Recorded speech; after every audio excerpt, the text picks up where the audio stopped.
Bonjour à toutes, bonjour à tous. Je suis très heureux de vous retrouver pour ce partage biblique en vue de notre édification les uns et les autres. Nous allons partager ensemble un thème que je vais vous proposer et que je vais intituler « Ces faux raisonnements qui nous gouvernent ». Je vais prendre comme texte de base un verset qui se trouve dans l'épître de Jacques au chapitre 1er et au verset 22, et nous allons voir comment Jacques va nous interpeller sur notre façon de nous comporter, mais aussi sur, je dirais, les raisonnements que nous pouvons avoir et qui nous conduisent vers une voie de garage. Nous sommes tous le résultat d'un comportement, nous sommes tous le résultat d'un héritage culturel, familial, et celui-ci, me semble-t-il, dans bien des cas, nous emmène dans des certitudes qui, au regard de la parole de Dieu, ne seront pas tout à fait exactes. Quelqu'un me disait il n'y a pas très longtemps, et je l'ai entendu plusieurs fois, on peut adopter des modes de raisonnement, des fonctionnements qui nous semblent corrects. Et on peut se dire, mais moi je suis honnête. Mais moi je voudrais déjà dire dans cette réflexion d'aujourd'hui, c'est qu'on peut être honnête et se tromper. L'honnêteté ne nous a jamais empêché de nous tromper. Et on va prendre tout de suite ce premier verset de référence dans l'épître de Jacques, au chapitre 1er et au verset 22. Alors Jacques nous dit ceci: « Mettez en pratique la parole et ne vous bornez pas à l'écouter en vous trompant vous-même par de faux raisonnements. » Je vais relire parce que il me semble que dans ce verset, il est très riche et il nous dit beaucoup de choses. Mettez en pratique la parole et ne vous bornez pas à l'écouter en vous trompant vous-même par des faux raisonnements.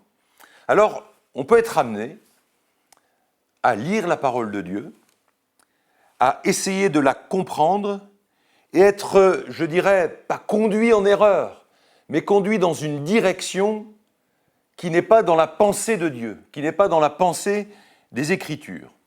Premièrement, c'est quoi un raisonnement ?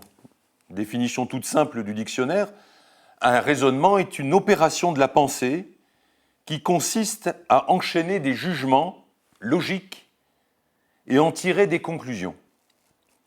Et Jacques nous dit que, justement, au verset 22, on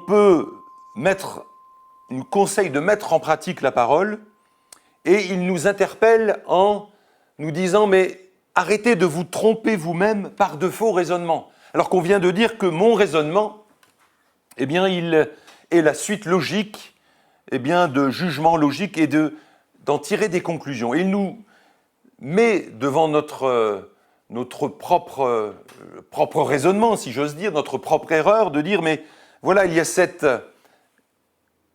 difficulté entre mettre en pratique la parole et en face de dire, vous vous bornez à l'écouter en vous trompant vous-même par de faux raisonnements. Et tout au long de la parole de Dieu, je vais vous proposer quelques versets qui vont essayer de nous éclairer et de nous amener à nous questionner nous-mêmes afin de se poser la question en toute honnêteté intellectuelle envers nous-mêmes, suis-je en train d'appliquer à moi-même un faux raisonnement qui est sans doute peut-être, comme je disais tout à l'heure, un héritage culturel, religieux, familial, ou dois-je me mettre, je dirais, au diapason de la parole de Dieu ?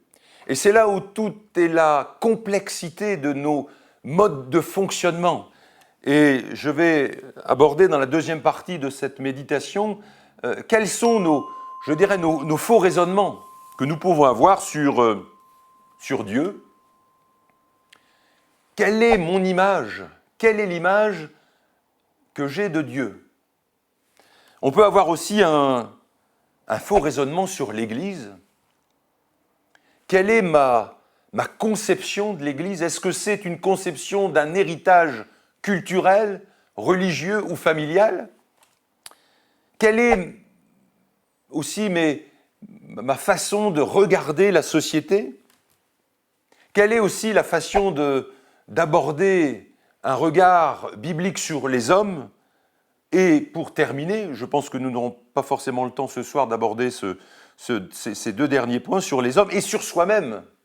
Parce que, eh bien, on peut avoir des faux raisonnements sur soi-même. Et on va prendre ici quelques références bibliques que je vais vous proposer où, à un moment donné, le texte va nous dire « Mais tu te trompes toi-même, tu t'abuses toi-même. » On peut se tromper, on peut se faire des illusions, on peut tromper son cœur, et le résultat de tout ça, c'est qu'il y a comme un voile, comme un brouillard, et le texte de Jacques eh bien, dira à la suite du verset 23, eh bien, c'est comme celui qui regarde son visage dans un miroir, et puis il se retourne et il oublie. Il oublie à quoi ressemblait son visage. Et j'aimerais, eh bien, pour étayer cette introduction, prendre quelques références. La première, eh bien, on va la trouver dans le psaume 36, verset 3. Alors, le psaume 36, verset 3 nous dit ceci. Alors, il parle bien sûr des méchants, car il se flatte à ses propres yeux pour consommer son iniquité, pour assouvir sa haine. Autrement dit, par ses faux raisonnements, il se flatte à ses propres yeux. La deuxième référence que je vous propose, c'est dans l'épître de Paul aux Galates, au chapitre 6 et au verset 3. Nous lisons ceci. « Si quelqu'un pense être quelque chose, quoiqu'il ne soit rien, il s'abuse lui-même. » On retrouve cette même pensée de Jacques, s'abuser soi-même. Dans Jacques 1, eh bien, verset 26, ce texte nous dit ceci. « Si quelqu'un croit être religieux sans tenir sa langue en bride, mais en trompant son cœur. » C'est ce que je vous disais il y a quelques instants. On peut tromper son cœur. La religion de cet homme est vaine. Maintenant, on va prendre une prochaine référence qu'on trouve dans le livre de l'Apocalypse, au chapitre 3, et ce verset que nous connaissons bien, au chapitre 3, ça nous parle bien sûr des 7 églises, et là, en l'occurrence, l'église de Laodicée. Alors, Apocalypse 3, verset 17 nous dit ceci, parce que tu dis, autrement dit, tu t'interpelles toi-même et tu te trompes. Et il nous dit au verset 17, parce que tu dis, je suis riche, je me suis enrichi et je n'ai besoin de rien. Et parce que tu ne sais pas que tu es malheureux, misérable, pauvre, aveugle et nu.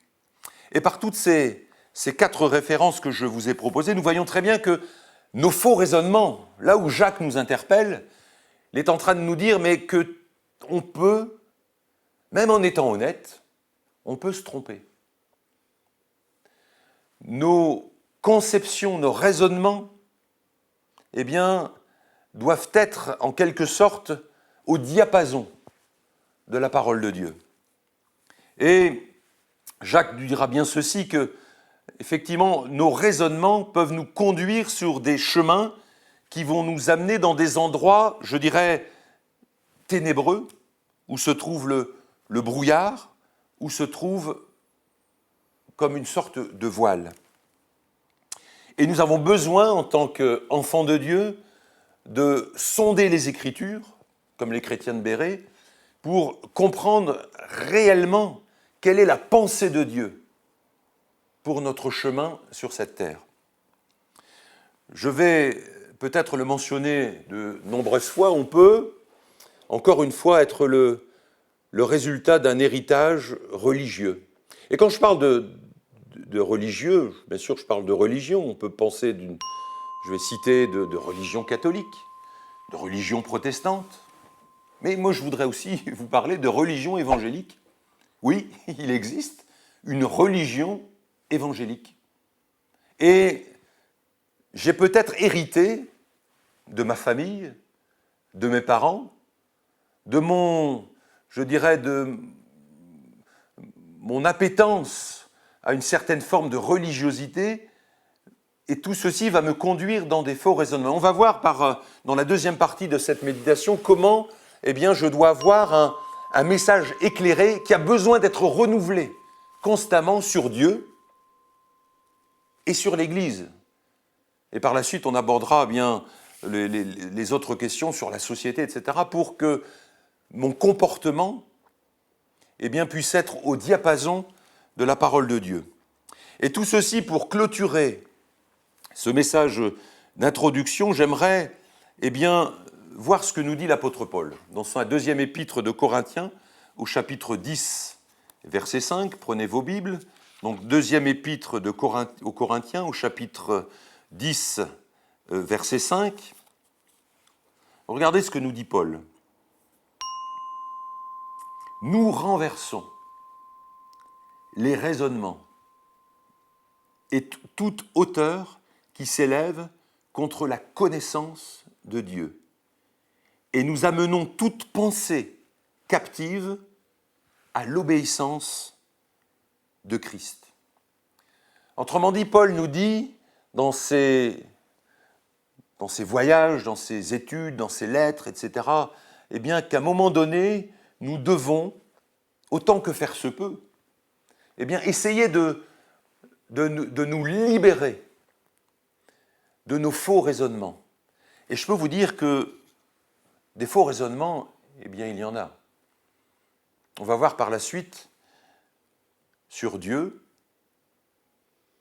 sur l'Église, etc., comment on peut avoir un comportement qui est religieux. Oui, on peut être honnête et on peut se tromper. J'aimerais vous conter une petite anecdote que j'ai lue il y a quelque temps. C'était, vous savez, en France, quand il y a des excès de vitesse et quand il nous reste malheureusement plus beaucoup de points sur notre permis de conduire, il y a ce qu'on appelle, on peut en quelque sorte par des stages de conduite récupérer des points. Alors moi, ça ne m'est jamais arrivé. J'espère que pour vous, j'en sais rien. Enfin, voilà, nous ne sommes pas parfaits, mais j'aimerais vous conter un peu cette réflexion que j'ai lue il y a quelque temps, où la personne qui assistait à ce stage était devant son moniteur qui, par des films, par des mises au point, est en train de dire à ses, en quelque sorte, pardonnez-moi l'expression, mauvais conducteurs, puisqu'ils n'ont plus beaucoup de points sur leur permis, ils essayent de les reformater pour avoir une certaine conduite en sécurité. Et il disait ceci, il y avait en face de nous un homme qui maintenait qu'il était dans l'obligation, il se sentait obligé de dépasser constamment les limites de vitesse autorisées, parce qu'il disait ceci, au plus je roule vite, au plus je suis concentré sur ma conduite, et cela évite des accidents. Et cet homme qui tenait ce raisonnement, qui semble, comme je vous disais tout à l'heure, qui semblait logique, et la conclusion, elle était complètement surprenante, donc lui ne voulait pas respecter les limitations de vitesse, parce qu'il disait, au plus il roule vite, au plus il était concentré sur sa conduite, et cela évitait des accidents. Mais il en était persuadé. Par cette petite anecdote, on voit très bien que son raisonnement est complètement faux. Tous les chiffres nous montrent, les statistiques sur la sécurité routière, etc., nous montrent qu'à un moment donné, la vitesse est un facteur aggravant pour créer des accidents. Et cet homme était persuadé, il n'en démordait pas. Alors, je pense qu'il revenait régulièrement faire ses stages pour récupérer des points, parce qu'il était persuadé qu'au plus il roule vite, au plus il va te concentrer, et au plus il va éviter des accidents. Par cet exemple tout simple, peut-être un peu humoristique, on se rend bien compte qu'à un moment donné, ce raisonnement était complètement faux. Et je voudrais peut-être extrapoler en disant, mais quelquefois on a des raisonnements sur Dieu ou sur l'Église, qui qui nous amène dans des conclusions qui sont complètement, je dirais, à côté de la plaque.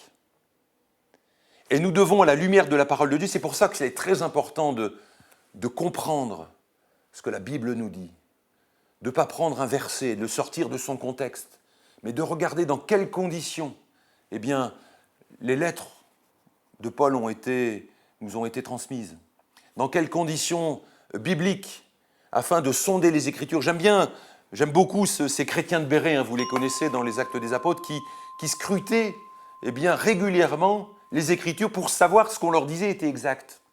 Et nous avons besoin, me semble-t-il, d'être éclairés, comme tout à nouveau, pour que nous puissions être au clair avec nous-mêmes.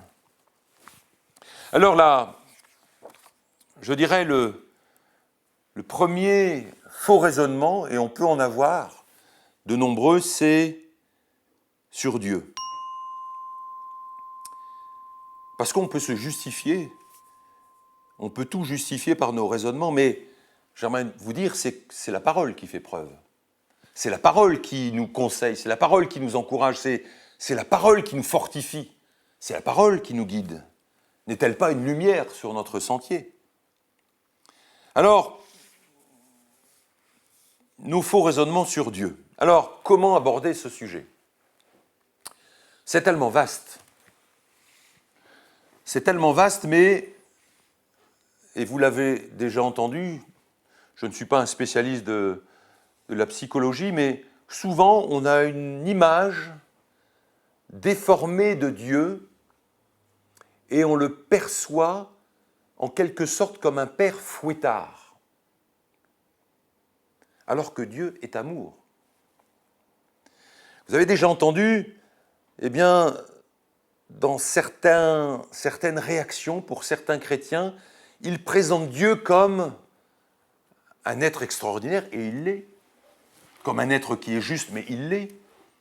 Comme un être majestueux, mais aussi comme un être dont on ne peut s'approcher. Et il reste, je dirais, bloqué dans cette conception de l'Ancien Testament. Ô Dieu, tu es, vous l'avez déjà entendu plusieurs fois, ô Dieu, tu es là, tu règnes, tu es majestueux, certes, mais bien sûr qu'il l'est. Mais on a l'impression qu'on ne peut même pas, je dirais, on n'oserait même pas s'approcher. Alors que la Nouvelle Alliance nous dit eh bien, que le voile a été déchiré. Et sans doute, cette conception d'un Dieu père fouettard qui est là en train d'avoir un regard réprobateur, qui est là en quelque sorte pour nous juger, pour nous éclairer. Mais nous avons maintenant eh bien, un accès auprès du Père, par Jésus-Christ. Oui, Dieu est amour. Et si j'ai dans mon héritage culturel, familial, si j'ai l'image d'un père fouettard, d'un père qui condamne, d'un père qui juge, d'un père qui maltraite, alors j'aurai, me semble-t-il, une image déformée de Dieu. Alors certains ont de la difficulté à appeler Dieu comme un père, d'autres vont, en quelque sorte, et vous l'avez déjà entendu, ils ne disent pas Dieu comme père, mais Dieu comme papa. Alors je ne vais pas dire que ça me dérange, moi j'aime dire Dieu est mon père, je n'ai pas de problème là-dessus, mais je peux comprendre que certains eh bien, appellent Dieu leur papa. Leur papa céleste, ça peut s'expliquer, ça peut se comprendre, mais je dirais que Dieu est bien plus que ça. Dieu est amour et, pardonnez-moi si je vais vous choquer un petit peu, Dieu doit être considéré en quelque sorte comme notre père et comme notre mère. Il est bien plus que mon raisonnement que j'ai sur lui. Parce que dans tout le texte biblique de l'Ancien Testament et du Nouveau Testament, on réalise combien Dieu nous aime et combien il a porté son amour eh bien, au paroxysme en donnant son Fils unique pour nous. Oui, Dieu nous aime. Et quel que soit notre héritage culturel, eh bien, Dieu, voyons-le comme un père aimant, comme un père qui ne fait pas de différence. Il n'y a pas de, je dirais, de différence ou de préférence pour Dieu. Nous sommes tous ses enfants. Pourquoi? Parce qu'il ne nous voit pas tels que nous sommes. Et nous avons, eh bien, qui sommes-nous pour nous tenir devant Dieu? Personne ne peut se tenir devant Dieu. Personne n'est digne, en quelque sorte. Mais il nous voit par, je dirais, par l'intermédiaire, par le prisme de Jésus-Christ. Oui, Dieu ne fait pas de différence. Nous sommes, et nous avons le pouvoir, comme le dit l'évangile de Jean, chapitre 1, nous avons eu le pouvoir de devenir enfants de Dieu. Alors Dieu ne fait pas de différence. Ne te mets jamais ça dans la tête, même si tu as l'image d'un père charnel qui était, je dirais, sévère. Dieu n'est pas comme ça. Dieu nous aime. Et Dieu regarde à ton cœur. Ça, vous le savez. Il est l'image d'un père qui nous aime. Il est juste, certes. Il est grandiose, certes. Il est majestueux, certes. Mais je voudrais dire que le temps de l'ancienne alliance, où les souverains sacrificateurs rentraient une fois par an, vient avec la crainte. Tout ça, c'est terminé. Bien sûr qu'il est majestueux. Bien sûr que nous l'adorons dans sa splendeur, etc. Mais nous avons un accès maintenant par Jésus-Christ. Et nous pouvons nous approcher librement de lui. Alors, je me suis posé la question, mais quel est, d'une façon simple, quel est le texte biblique qui nous parle d'une façon simple, et je dirais avec une parabole, sur qui est Dieu? Et après réflexion, j'en ai trouvé plusieurs, mais il y en a un particulièrement qui a parlé à mon cœur. C'est l'évangile de Luc, au chapitre 15 et au verset 11. Et on va voir dans ce texte que vous connaissez parfaitement, Luc 15, verset 11. Voilà, je tourne la page de ma Bible. C'est l'image du fils prodigue. Quel est le plus beau...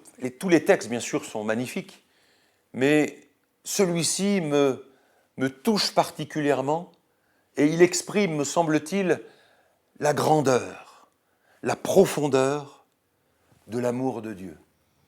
Alors je vais vous lire peut-être un peu rapidement pour gagner un peu de temps. Eh bien, vous connaissez, un homme avait 2 fils. Le plus jeune dit à son père, « Mon père, donne-moi la part de bien qui doit me revenir. » Et le père leur partagea son bien.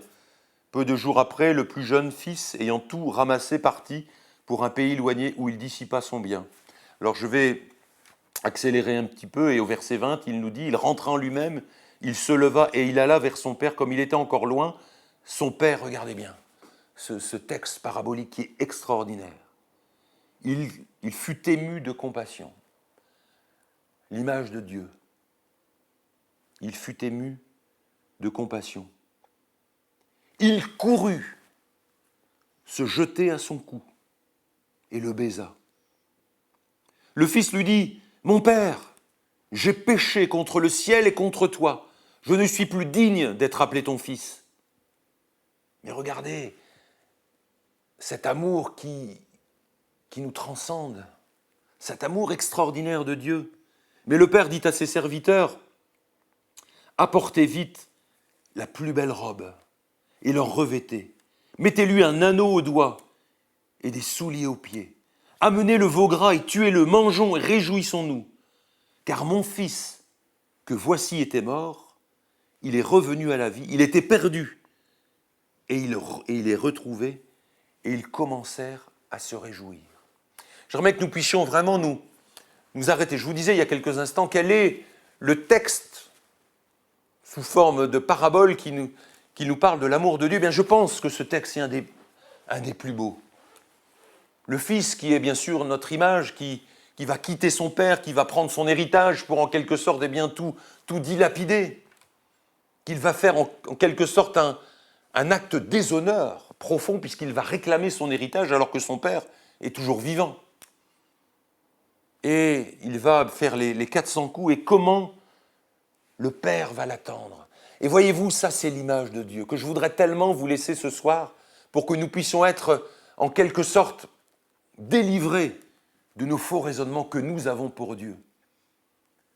Oui, Dieu est un Père tout-puissant, mais il est tellement un Père aimant. Il nous aime tellement puisqu'il a donné son Fils Jésus-Christ. Et ce texte nous parle de cet amour divin, cet amour qu'on ne peut pas comprendre. Le Père qui n'a pas rejeté son Fils, il aurait pu dire, voilà, attends mon Fils, tu reviens, mais tu vas rester au calme pendant plusieurs mois, hein, tu vas être en discipline. Pas du tout. Le Père l'attendait toujours.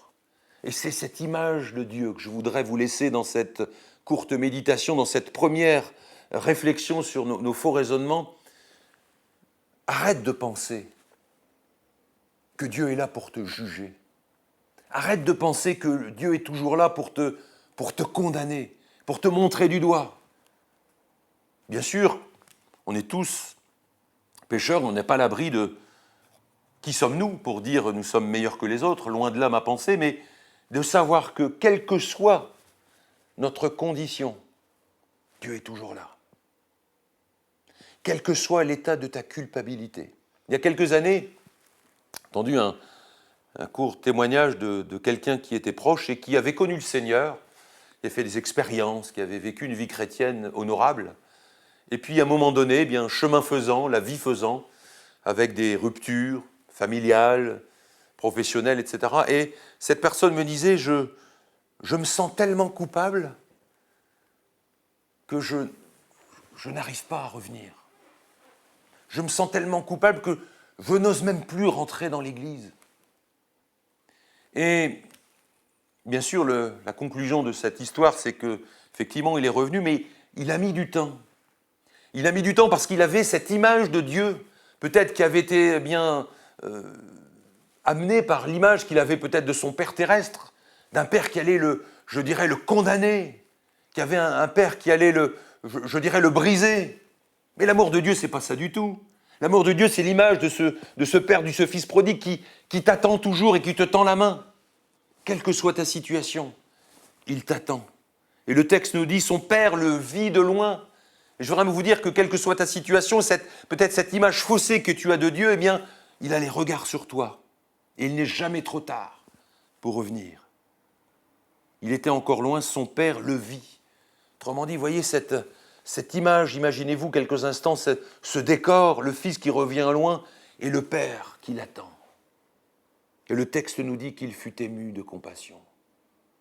Dieu est ému de compassion par rapport à nos situations, par rapport à nos souffrances, par rapport à nos maladies, par rapport à nos transgressions.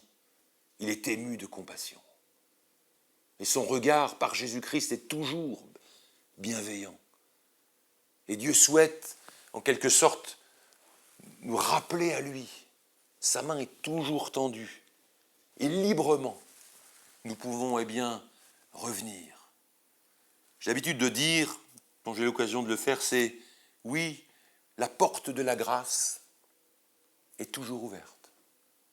Et nous allons voir, dans la prochaine réflexion sur nos faux raisonnements, c'est que la porte des églises, la porte de l'église est toujours ouverte pour toi.